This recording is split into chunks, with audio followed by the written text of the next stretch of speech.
The graduates engaged in discussions among themselves about which order of the Baskerville family they wanted to join. The Baskervilles had 7 distinct orders, each representing a different role, such as watching, searching, guarding, assassinating, suppressing, all-out warfare, and others. However, their attention soon turned to a particular individual, Vikir van Baskerville. Vikir noticed that others were looking at him, likely due to the rumors that had circulated about him. It was said that he had slain a larger ox bear than the one they had faced during their training, and that he had already achieved a high rank as a sword expert. Vikir paid little heed to the gossip and thought to himself that his progress had taken longer than he had hoped. While he had reached an intermediate rank in the 5th Baskerville technique, considering swordsmanship alone, he believed that he could have improved even more. Barrymore appeared, informing Vikir that the Patriarch was seeking him. Vikir greeted Barrymore and inquired about his well-being. He noticed a scar on Barrymore's nose and asked how it had happened. Hugo explained that he had obtained the scar while subjugating barbarians in the mountains, with one of the archers getting the better of him. Vikir asked if Hugo had captured them, but Hugo revealed that he had opted to leave the archer be and had returned the favor with a similar scar on the archer's face. Hugo congratulated Vikir, who wondered if the conversation would turn to the assignment. Vikir recalled his past life when he had been part of the Pitbull Order, sent away for 21 months to the Linwar Mountains, constantly engaged in battle. During that time, children in the family were divided. The expendable ones were sent to fight and die in battle, while the important ones were educated in politics and administration. This was why the 5th technique existed, allowing elite members to catch up to the expendable ones in terms of swordsmanship. Hugo called out to Vikir, suggesting that he try the lower house of parliament. Vikir was surprised by the suggestion, as the lower house was responsible for teaching about the politics and business of the Baskerville family. He couldn't believe that Hugo wanted him to take the elite course. Hugo praised Vikir for his achievements, acknowledging him as a genius and explaining that his position would be the deputy consul of the underdog city. Since both the consul and deputy consul positions were vacant, Hugo asked if Vikir would accept. Vikir agreed, but mentioned that he had one thing to bring up. Vikir began discussing the incident with the Morg clan over the Ruby Mines and made a request as part of his reward. This request took Barrymore by surprise, and he reassured Hugo that if the request was too much, they could deny it. However, Hugo approved of Vikir's request, expressing his trust in him and believing that he wouldn't do anything foolish. Vikir accepted Hugo's trust, but still felt uncomfortable when Hugo referred to him as a son. As Barrymore and Vikir left the room, Barrymore confided in Vikir, revealing that Hugo deeply treasured him, which was why he hadn't immediately dispatched him into battle. Barrymore explained that this was a form of kinship between them. Vikir, however, maintained that such kinship only existed if he did a good job. He recalled his past memories of betrayal and death at Hugo's hands, feeling a deep hatred in his eyes, as he promised that Hugo would experience the same sensation in this life. Before we continue, take a moment to answer the question of the day. If you could time travel, would you go forward or backward in time? Comment down below for a chance to be shouted out. Now, back to the recap. The scene then shifted to a beautiful mansion, where a bald man instructed a pair of servants to ensure the mansion and its surroundings were squeaky clean by the next day. He mentioned that the new deputy consul from the Baskerville family would be arriving. The servants wondered what kind of person the new deputy would be, hoping for someone experienced in business. As they conversed, Vikir walked by, catching their attention. One of the servants grabbed Vikir's shoulder,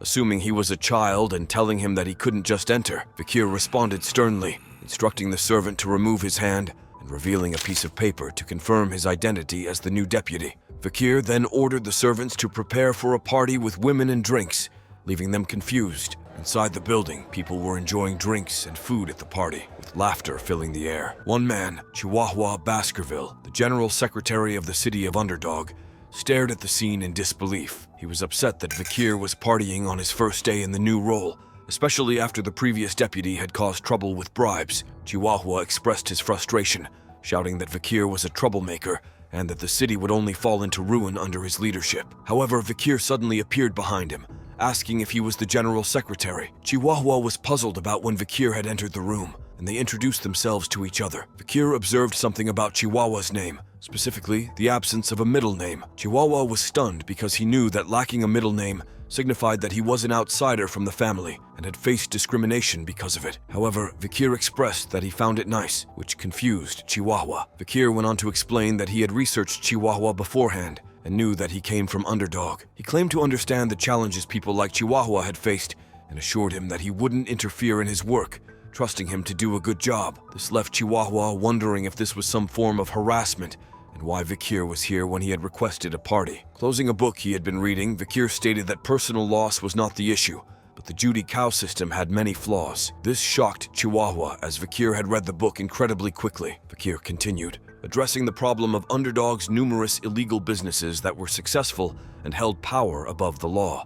He believed that merely shutting down these illegal businesses wouldn't solve the problem.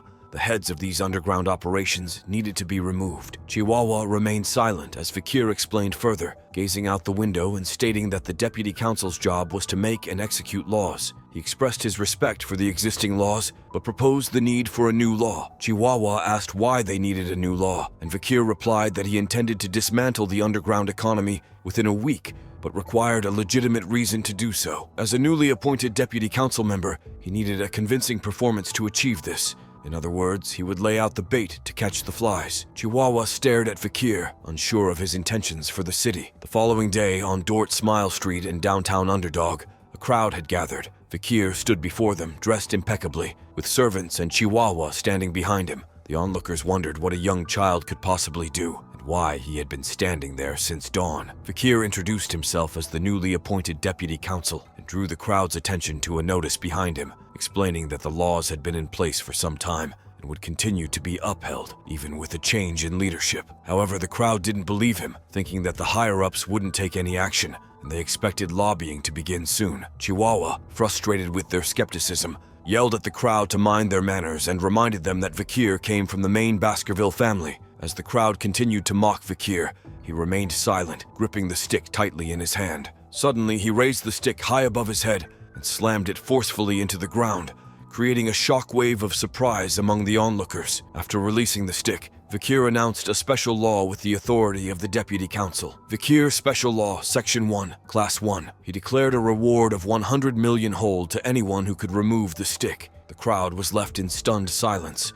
unable to believe what they had just witnessed. They collectively shouted, "What?" into the air, struggling to comprehend the new law Vikir had created. Chihuahua and the servants remained silent, while the crowd began discussing the substantial reward offered. Vikir called out to the crowd, questioning if there was anyone willing to take the money. Still, no one stepped forward. In response, he increased the reward amount. However, someone from the crowd laughed and called it ridiculous, accusing Vikir of making fun of them. The crowd agreed, urging Vikir to stop fooling around and go to sleep. Chihuahua wondered why they were the ones feeling embarrassed by the situation. Vikir remained silent in the face of their remarks and asked again if there was anyone willing to try. He increased the reward once more, emphasizing that whoever could pull up the stick would receive the new reward. He scanned the crowd, disappointed that no one had come forward. Chihuahua whispered something to Vikir, mentioning that the city didn't have that amount of money. Amidst the skeptical crowd, a small hand was raised. A young girl with snot on her nose and carrying a basket of flowers asked if she could try.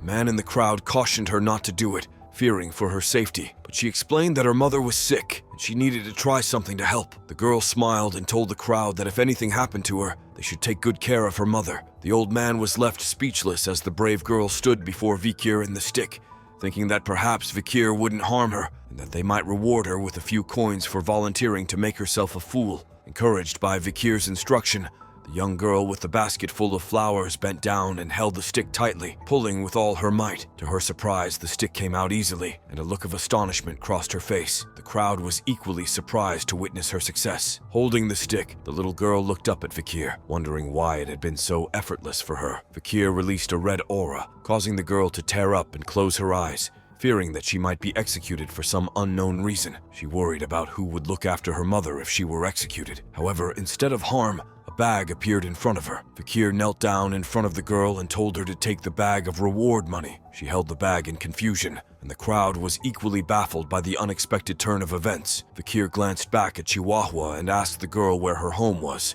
assuring her that the remaining money would be sent to her with a guard to protect it. He affectionately rubbed her head and emphasized the importance of obeying the law. The citizens were once again shocked as the bag of money revealed a collection of gold coins. With the assurance that the new deputy would uphold the laws, the citizens were filled with happiness, and even crime rates were significantly reduced. Vikir praised Chihuahua's handwriting and mentioned that he had never been touched in the past 20 years of his work. Chihuahua expressed his willingness to follow Vikir for the rest of his days, and Vikir urged him to calm down. However, the truth was that the act the young girl had just performed was originally meant to be carried out by Kamu in the future. Due to the citizens' fear and dislike of Kamu, it had fallen to Vikir to take her place. Vikir unrolled a map and pointed out that the city's problems were only just beginning. Since they had used up their money for the reward, they needed a way to replenish their funds. He marked out locations where illegal groups were operating and where they might hide their ill-gotten gains in the future, intending to confiscate their dirty money. Chihuahua stared at the map, wondering how Vikir knew the whereabouts of these criminal businesses. Vikir responded to Chihuahua's inquiry by saying that he could smell the illegal activities, but it was particularly acute due to his regression. Chihuahua admired Vikir for investigating this much already and saw him as a flawless man. As a man opened the door, he informed them that the Young Autonomy Association had requested a meeting, which was exactly what Vikir had expected. Chihuahua explained that the group consisted of members from several clans and was essentially a social club for the young masters who believed they were above the law. They had something to say about Vikir's special law. Vikir told Chihuahua that the dung flies had started to smell and showed a sly grin, indicating that they might need to take action against the pests that were eating away at the city. Meanwhile, within a high-end hotel in Underdog City called Burning Suspension, a party was underway. The attendees were the 7 crucial members of the Youth Autonomy Association, representing the second and third generations of the 7 families within the Baskerville territory. They discussed their lavish lifestyle and how their money kept replenishing thanks to the Baskerville's territorial expansion. They openly spoke about kidnapping barbarians to sell as slaves, and how the Baskervilles were like their personal hunting dogs. The blonde man among them referred to the Baskervilles as idiots with swords and blamed them for the destruction of the loyal Mesa Marinaro clan, which had led to the association's current dominance. They decided to have some fun with Vikir, planning to bring him to the club, throw an extravagant and expensive party, and then make him foot the bill afterward, all while pretending it was a joke to deter him from bothering them. A servant entered the room, bringing out female escorts, but one of them noticed Vikir and questioned if someone had ordered a male escort. Enraged by the insinuation, Vikir grabbed the servant by the hair, his eyes filled with anger. A loud snapping sound echoed in the room, leaving the servant's arm in a grotesque shape. He screamed in pain, leaving the other members shocked and bewildered by what had just happened. Vikir made his presence known to the members of the Youth Autonomy Association, causing them to realize who he was. They nervously greeted him while whispering among themselves about whether they should proceed with their plan. Vikir placed his hand on the table, instructing them to stop their pointless chatter. He released a red aura, grabbing their attention and causing glasses to shake and the champagne tower to vibrate and finally explode. It became evident that he used mana manipulation to make the tower explode, showcasing his graduator class abilities at the age of 15. The members continued to whisper among themselves, shocked by Vikir's power. They called him out for the drinks they had ordered, but Vikir leaned in, questioning if they intended to make him pay for everything. The members tried to calm him down, explaining that they were merely testing him and highlighting the city's corruption.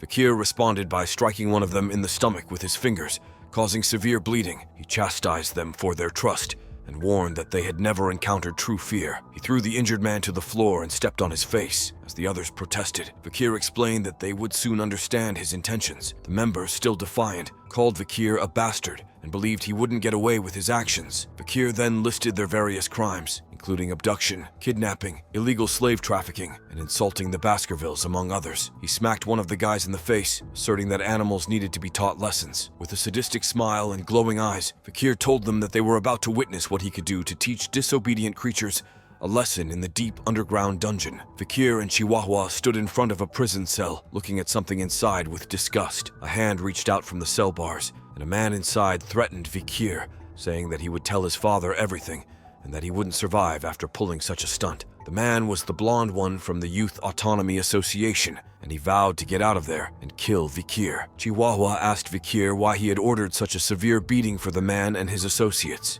Vikir questioned if he thought it was too much, to which Chihuahua expressed his concern about turning people into meatbags. However, Vikir told him that he hadn't even started yet and approached the cell. Vikir explained to the prisoners that the village hall was meant to manage wicked individuals, but it had turned into a hideous organization. He believed that, judging by their arrogant expressions, they lacked proper education. Vikir shocked them further by stating that he would execute them all once the sun had set, leaving the blonde man in disbelief. Chihuahua urged Vikir not to go through with it, as their family would retaliate, but Vikir assured him that their crimes were tied to the criminals of Underdog City, and he had his ways of handling things. This confused Chihuahua, and he questioned Vikir's intentions. Vikir then listed the charges against the prisoners, including human trafficking, kidnapping, bribery, blackmail, threats, and murder. The blonde man claimed they were innocent, but Vakir challenged them to accept punishment if there was evidence. He stared at them intensely, mentioning they looked guilty but had no proof. Just then, a man entered carrying a bag covered in blood with a knife sticking out. The man informed Vakir that his custom order was ready. Vakir thanked him for the great timing and revealed the gruesome tools inside the bag. The man asked Vakir where he got the ideas for such scary tools,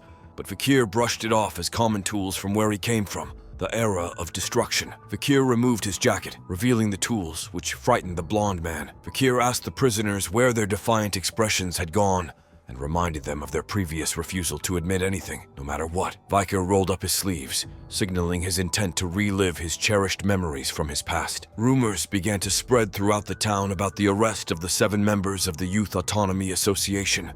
People in town discussed the situation, speculating on what the new deputy would do. Some believed he would release them, while others thought he might execute them, but most assumed it was merely a political power play between the new and old politicians. As the citizens predicted the outcome, the 7 influential families sent an apology to the new deputy council. They used their local influence to secure the prisoners' release and have the new deputy punished by the patriarch. However, instead of the expected punishment, something shocking occurred. The severed heads of the 7 family heads were displayed in the center square, preserved with salt and contorted in expressions of agony. A notice behind the heads detailed their crimes and execution. The citizens were left speechless and stunned by this gruesome sight. Vakir explained to Chihuahua that this outcome was anticipated, and it marked the beginning of significant changes in the city. He warned Chihuahua to prepare for what would follow, as this display would likely lead to bloodshed in the underdog city. Chihuahua was uncertain about his role in this unfolding plan, especially since he was now wearing a mask. He questioned whether this strategy was the right one. A figure nearby asked him if he didn't trust Vakir,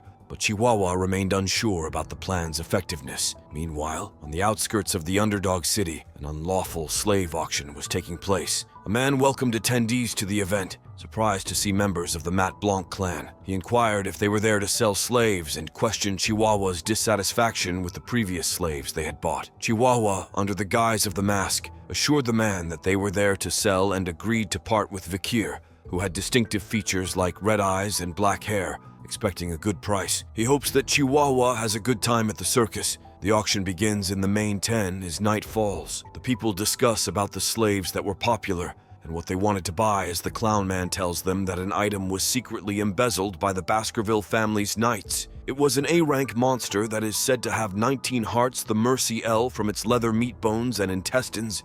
Nothing goes to waste. The price starts at 100 million gold. The price increases till the prize was sold for 250 million gold. The auction continues as the people bid and buy things. A man approaches Clown Mask as he was surprised they were going to sell something this time. He announces to everyone that something special has arrived and was found deep within the jungle. It was the barbarian of Balak, from the warrior tribe in the Lorange mountain jungles. He tells them they would get a different feeling when they tame a wild slave, and it would be the perfect chance to test their slave training techniques. But he wonders why they had decided to sell this thing. He calls out for a bid, but no one responds. He then decides to lower the bid from 5 to 1 million, but still the people were not interested. He tells the huge man to get rid of it as no one wanted it, but the warrior struggles to free itself. So the huge man punches her hard, making her unconscious. He apologizes for the disturbance as they bring her to the back. As an apology, he decides to bring out the best product they had today. Vakir made a dramatic entrance, capturing the attention of everyone at the slave auction. He wore a disguise with long hair, donning the clown mask. The masked clown introduced him as a rare item with black hair and red eyes, setting the stage for an extravagant sale. Bidding started at 600 million gold, quickly escalating as participants vied for the unique item. The price reached 900 million, but then a single bid raised it to a staggering 6 billion. Everyone in the room was stunned by this astronomical figure. The bidder was identified as Baron Gambino from the Granary, a man who had gained immense wealth and power in the underground. A lady accompanying him expressed concern about the exorbitant price, but Gambino assured her that he could sell Vakir at an even higher price in the capital. He scolded her for speaking out of turn, warning her not to bite the hand that fed her. The masked clown asked if there were any other bidders, but no one dared to challenge Gambino's offer. Vakir approached Gambino, who found him intriguing up close. Gambino tried to reassure Vakir that he wasn't a bad man, all the while panting heavily from his excitement. However, Vakir suddenly raised his arms and pulled the chain with incredible force, breaking it swiftly. This shocking display left both the lady and Gambino stunned. Vakir then lifted his foot and stomped the ground, sending Gambino flying into the air. Gambino landed hard on the ground, writhing in pain. Vakir stood over him, grabbing his back and taunting him, asking if he wanted to play the game of shield and spear. He squeezed Gambino so hard that he began to bleed, leaving a lasting impression on everyone at the auction. Vakir revealed his true identity to the shocked crowd at the circus after subduing Baron Gambino. He acknowledged that the name Circus suited the place well and warned everyone that they wouldn't leave in one piece. Vakir's presence stunned the onlookers, and he removed his disguise to show himself as Vakir van Baskerville. The clown mask, still unable to believe Vakir's appearance, ordered his guards to kill him, thinking that Vakir was unarmed. However, Vakir had Beelzebub's skill, and he easily dispatched the guards with swift and precise strikes. The clown mask noticed the eerie red aura surrounding Vakir and realized they were dealing with a formidable adversary. Meanwhile, Chihuahua was surprised by Vakir's incredible strength, but noticed something else happening. The clown mask tried to get Vakir to surrender, using Chihuahua's life as leverage, but Vakir remained resolute and silent. Chihuahua, despite being in a dire situation, expressed his unwavering loyalty to Vakir and his refusal to compromise with injustice. Vakir praised Chihuahua's loyalty and assured him that he had a plan. Vakir then revealed a whistle given to him by the Patriarch and blew it, creating a sharp and wild noise that stunned everyone in the room. The clown mask chuckled nervously, thinking nothing had happened, but soon something unexpected occurred. A figure appeared behind the clown mask and he suddenly fell to the ground. Chihuahua screamed as the figure swiftly struck down the clown mask with his blade. As the crowd screamed in shock, another man attempted to attack the mysterious figure, but he too met a gruesome end, sliced into pieces. Vakir remained calm and smiling throughout the chaos, leaving the audience terrified and bewildered by his power and the sudden turn of events. As chaos ensued in the circus, a group of hooded and armed men entered the room. Their mere presence silenced the crowd, and Cindy recognized them as the Annihilation Experts, the Empire's brutal Night Order, or the Pitbull Night Order as the Baskerville clan referred to them. These experts were all graduators, and their arrival struck fear into the hearts of those present. Cindy and the guards began to realize the gravity of the situation, but before any harm could come to her, Vakir intervened, ordering the Pitbulls to leave her alone. They obeyed his command, and Vakir instructed them to deal with the rest of the people who weren't already lying down. The Pitbull Knights carried out Vakir's orders, brutally dispatching those who posed a threat. The Pitbull's ruthlessness reflected the clan's military power, something that Hugo had been sensitive about. The massacre continued, and one man contemplated trying to escape once things quieted down, but a Pitbull spotted him. When he suggested that they handcuff him, the Pitbull explained that they didn't use handcuffs. Instead, they severed the legs of those they captured. After the carnage, a man wearing sunglasses, the commander of the Pitbull Knights, Boston Terrier Le Baskerville, approached Vakir. He acknowledged Vakir's potential and offered to have him join the Pitbull Knights to be trained properly. Vakir said he would think about it, but quickly dismissed Boston when he mentioned having urgent matters to attend to. Vakir entered a room filled with various cages, and he knew what he was looking for must be there. Among the cages, he noticed a safe containing the money that nobles had paid for the slaves, which would later be taxed by the city hall. However, his attention was drawn to a specific cage, where he found a female barbarian who was moaning in pain and covered in wounds. Vakir was angered by her torment and offered her a red and blue potion from his waist, telling her he was giving it to her out of kindness. She drank the potion, and her wounds miraculously healed. The barbarian girl was surprised and grateful for Vakir's help. Vakir spoke to the barbarian girl in her language, urging her to go and pointing to the exit. Despite his limited knowledge of her language, she responded with a string of words that Vakir couldn't understand. Before leaving, she turned back to Vakir and spoke once more in her language, which Vakir assumed was a thank you. After ensuring her escape, Vakir resumed his search and found what he had come for, the Marshal's corpse that had been auctioned earlier. Beelzebub, his demonic companion, became active and loudly expressed its hunger. Vakir instructed Beelzebub to quickly consume the corpse before the Pitbull Knights arrived. Rumors of the events at the circus spread throughout the town, with reports of nobles and participants being taken to the Underdog City prison with their limbs torn off. The entire club burning suspension had burnt down, and the heads of its VIP members were put on display. This served to raise awareness of criminal activities in the city. The 7 families who had lost their children sent letters of protest to the administrative office, but the response they received was uncompromising. The Baskerville family had found evidence of the Imperial family's involvement in illegal slave trading and would report it to the Imperial family. The 7 family patriarchs came and knelt before the Kier, offering apologies and begging for mercy, but their assets were confiscated, and 3 generations of each family were to be destroyed for their treason. The execution ground was filled with the blood of the city's corrupt individuals, which garnered the love of the citizens. Crime rates dropped, and employment opportunities increased, restoring the welfare of Underdog City. The next day, Chihuahua approached Fakir with a smile, bringing him coffee as a sign of gratitude for saving him from the clown mask. Fakir, however, dismissed the gesture and urged Chihuahua to focus on his duties. Chihuahua brought Fakir coffee with added sugar, creamer, and a little water, attempting to sweeten his mood. Fakir then inquired about Chihuahua's progress in transcribing, and Chihuahua complimented Fakir's writing skills. Though Fakir humbly acknowledged he still had much to learn, Chihuahua was impressed with Fakir's ability to create new laws and comprehend legal knowledge quickly, believing that Underdog City would develop even further with Fakir's presence. As night fell and moonlight streamed through the bars, a person handcuffed and blindfolded was brought to Fakir. He apologized to the person, revealed her identity as Sydney, and asked her why he had spared her life. Fakir wanted to ask her some questions and promised to let her go if she answered honestly. When Fakir asked if she thought he had been enforcing the law effectively, Sydney, though upset, reluctantly replied that he was doing well. Before we continue, let's take a moment to shout out at Blee768, who commented, "Best channel FR," on our unordinary video. Thanks for commenting. Fakir approached her, raised her face close to his, and questioned her intently, making her nervous and causing her to tremble. She hesitated, but eventually explained that while his laws had reduced crime, they would lead to suffering and resentment among the citizens in the long term. She also warned that the Baskerville family might not welcome him gaining too much power in Underdog City, as it could threaten their authority. Sydney listens to Fakir's explanation and advice, acknowledging the potential consequences of his actions and the hatred he might face from both the people and the Baskerville family. She suggests that he return the power and achievements to the clan leader,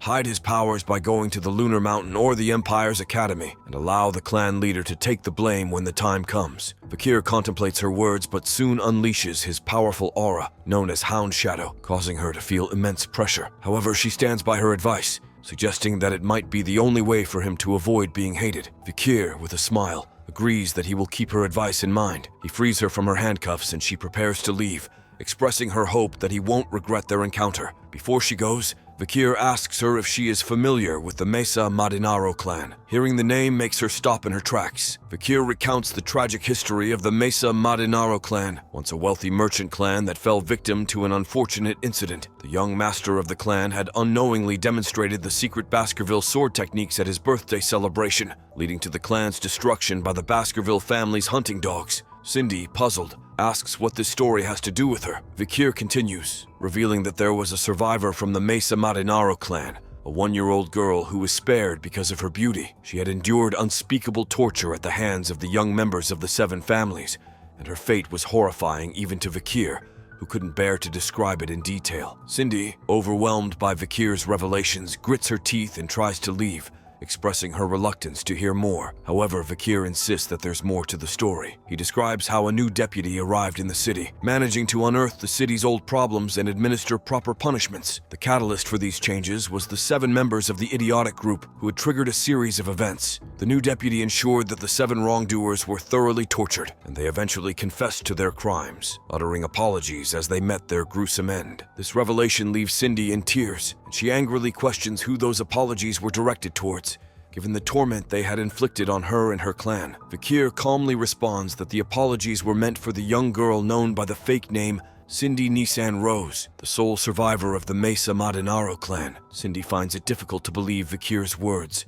especially considering the torture he mentions. In response, Fakir takes her to a particular cell, urging her to see for herself. Inside, Cindy is confronted with a horrifying scene. The walls and bodies are covered in blood, words are scrawled on the floor in blood, and the 7 criminals have confessed their crimes and asked for forgiveness in their dying moments. The sight overwhelms Cindy, and she vomits in response. Fakir walks up to her, explaining that there is still one clan left to hate, the Baskerville clan, and she has every right to do so. Cindy, wiping her mouth, questions why Fakir is helping her despite being a member of the Baskerville clan. Fakir cryptically responds that she's asking the wrong question, and Cindy eventually understands his unspoken message. She promises to repay this debt to him and ensures that he will never have to worry about money in the future. The next day at the mansion, Chihuahua is shocked to find blood and dead bodies in the room. When he greets Fakir good morning, Fakir, seemingly unfazed, wakes up and returns the greeting, leaving Chihuahua baffled and concerned about the gruesome scene. What will happen next? Find out next time by staying tuned for our future recaps. Don't forget to like and subscribe for more great recaps.